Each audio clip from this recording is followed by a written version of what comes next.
Hello guys, ഇന്ന് ഞാൻ സംസാരിക്കാൻ പോകുന്നത് അനന്തപത്മനാഭ ടെമ്പിളിനെ കുറിച്ചാണ്. ഇത് കേരളത്തിലെ ഏക തടാക അമ്പലമാണ്. അനന്തപത്മനാഭ ടെമ്പിളിൻ്റെ ചുറ്റും കുളമാണ്. അതിൻ്റെ നടുവിൽ ഒരു ദേവസ്ഥാനം ഉണ്ട്. നിങ്ങൾ കേട്ടിട്ടുണ്ടാവോ ഇല്ലെന്ന് അറിഞ്ഞൂടാ. പക്ഷേ ഒരു മുതലുണ്ടായിരുന്ന ആ മുതല കുറച്ച് ദിവസത്തിന് മുമ്പ് ചത്തുപോയി. ഇപ്പം എങ്ങനെയാണെന്ന് അറിഞ്ഞൂടാ. അത്ഭുതം തന്നെ. ഒരു പുതിയ കുഞ്ഞിവിടെ പ്രത്യക്ഷപ്പെട്ടു ഈ അമ്പലത്തിലെ കുളത്തിൽ. ഈ കുളത്തിലാണ് ലോകത്തിലെ ഏക സസ്യാഹാരി മുതലുള്ളത്. ഞാനും എൻ്റെ അച്ഛനും കൂടിയാണ് ഈ അമ്പലത്തിലേക്ക് ഇന്ന് വന്നത്. ഞാൻ പണ്ടും ഈ അമ്പലത്തിലേക്ക് വന്നിട്ടുണ്ട്. എൻ്റെ വീട്ടിൽ നിന്ന് ഒരു 10-15 കിലോമീറ്റർ അടുത്ത് തന്നെയാണ് ഈ അമ്പലം. ഈ അമ്പലത്തിൻ്റെ പേര് അനന്തപുരം ടെമ്പിൾ എന്നാണ്. ഈ അമ്പലത്തിൻ്റെ ഐതിഹ്യം എന്താണെന്ന് വെച്ചാൽ, പണ്ട് ഈ അമ്പലത്തിൽ 2 മുതലുണ്ടായിരുന്നു. അതിലൊരു മുതലെ ബ്രിട്ടീഷുകാർ വെടിവെച്ച് കൊന്നു. പിന്നെ ഒരു മുതലുണ്ടായിരുന്നത് 2019-20 വരെ ഉണ്ടായിരുന്നു. പിന്നെ അതും വയസ്സായി ചത്തു. ഇവിടെ ഉണ്ടായിരുന്ന മുതലേ ആൾക്കാർ സ്നേഹം കൊണ്ട് ബബിത എന്ന് വിളിക്കുന്നുണ്ടായിരുന്നു.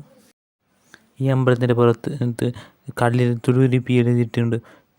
അതിനൊരു 2000 വർഷം വരെ പഴക്കമുണ്ടായേക്കാം. ഈ അനന്തപുരം അമ്പലത്തിനും തിരുവനന്തപുരം അമ്പലത്തിനും ഒരു ബന്ധമുണ്ട്.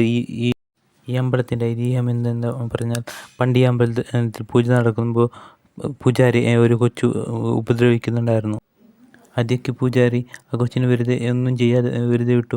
പിന്നീട് കുറേ ഉപദ്രവമാകുമ്പോൾ കൊച്ചിനെ ഒരടി അടിച്ചു പൂജാരി.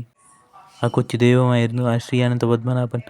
ആ കൊച്ച് അവിടുന്ന് അത്ഭുതം കൊണ്ട് കാണാതായി. ആ കൊച്ചു അവിടെ ഒരു തുറങ്കത്തിൽ അങ്ങനെ പോയി തുറങ്കത്തിലൂടെ പോയി തിരുവനന്തപുരത്തിലേക്ക് എത്തി. അവിടെ ഒരു തുറങ്കമുണ്ട്.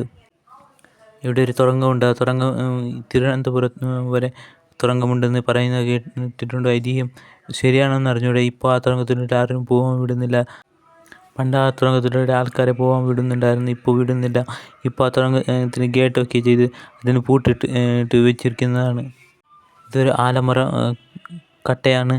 ഇതിൻ്റെ അടുത്ത് എല്ലാവരും കുറേ പേര് എഴുന്നേറ്റ് പോകുന്നു. ഇത് പണ്ടത്തെ മതിലാണ്. ഇവിടുത്തെ കുളം വെട്ടുമ്പോൾ അതിൽ നിന്നെടുത്ത കല്ല് കൊണ്ട് ചെയ്തു വെച്ച മതിലാണ്.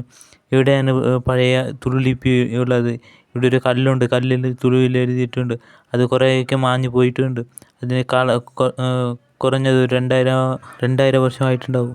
നിങ്ങൾ ഈ കല്ലിൽ കാണുക, കല്ലിൽ തുളുവിൽ എഴുതിയിട്ടുണ്ട്. പക്ഷേ അത് ശരിക്കും കാണുന്നില്ല. മുതലുണ്ടോ എന്ന് ഞാൻ തേടി നോക്കി, പക്ഷേ മുതലേ കണ്ടിട്ടില്ല. മുതലേ ചില സമയത്ത് അഭിഷേകം ചെയ്യുന്ന സമയത്ത് മുതൽ വരും. ഇതൊരു മനോഹരമായ സുന്ദരമായ ദൃശ്യമാണ്. കേരളത്തിൽ എവിടെയും ഇങ്ങനൊരു അമ്പലമില്ല. തടാകത്തിൻ്റെ നടുവിലൊരു അമ്പലത്തിൽ മുതല. ഇങ്ങനെ ഒരു അമ്പലം കേരളത്തിൽ എവിടെയും ഇല്ല. ഇവിടെ ഒരു തുളസിക്കട്ടയുണ്ട്, വലിയ തുളസിക്കട്ട. വീട്ടിലുള്ള പോലെ ഒന്നല്ല, ഒരു മനുഷ്യൻ്റെ വലിയ തുളസിക്കട്ട.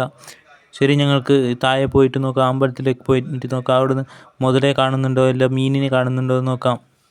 താഴെ കുറേ ആൾക്കാരുണ്ട്. ഇന്ന് ഞായറാഴ്ചയാണ്. അതും അല്ലാതെ 2 ദിവസം മുമ്പാണ് ഓണം. ഇതുകൊണ്ട് തന്നെ ഇവിടെ കുറേ ആൾക്കാരുണ്ട്. ഓണത്തിന് പിന്നെ ഞായറാഴ്ച ലീവ് കൊണ്ട് കുറേ പേര് ഇവിടെ മുതലേ ഇവിടെ ഉണ്ടെന്ന് തേടി പിടിച്ചുകൊണ്ടുണ്ട്. പക്ഷെ ആർക്കും മുതലേ കണ്ടിട്ടില്ല. ഇതുവരെ മുതല പുറത്ത് വന്നിട്ടില്ല. ഇനി എത്ര മണിക്ക് വരുമെന്ന് അറിഞ്ഞൂടാ. ഇനി നമുക്ക് തുറങ്കം കാണാം. തുറങ്കത്തിന് ഗുഹയെന്ന് കണ്ടെടുത്തിരിക്കും. ആ തുറങ്കത്തിനുള്ളിൽ പാമ്പ് എല്ലാം ഉണ്ടാവും. അത് പൂട്ടിയിട്ടുണ്ട്. അതിൻ്റെ ഉള്ളിൽ ആർക്കും പോകാനാവുന്നില്ല. പണ്ടൊക്കെ എൻ്റെ അച്ഛൻ അതിനുള്ളിൽ പോയിട്ടുണ്ടെന്ന് പറഞ്ഞിട്ടുണ്ടായിരുന്നു. പണ്ട് അതിൻ്റെ ഉള്ളിൽ പോകാൻ പൂട്ടൊന്നും ഇല്ലായിരുന്നു, ഗേറ്റും ഇല്ലായിരുന്നു. ഇന്നിപ്പോൾ ഇത് ഗേറ്റൊക്കെ ചെയ്ത് അടച്ച് വെച്ചിരിക്കുകയാണ്. അതിൻ്റെ ഉള്ളിൽ ആർക്കും പോകാൻ പറ്റുന്നില്ല. അതിനുള്ളിൽ പാമ്പുണ്ടാവും. അതിനുള്ളിൽ മരത്തിൻ്റെ വേരൊക്കെ ഉണ്ട്.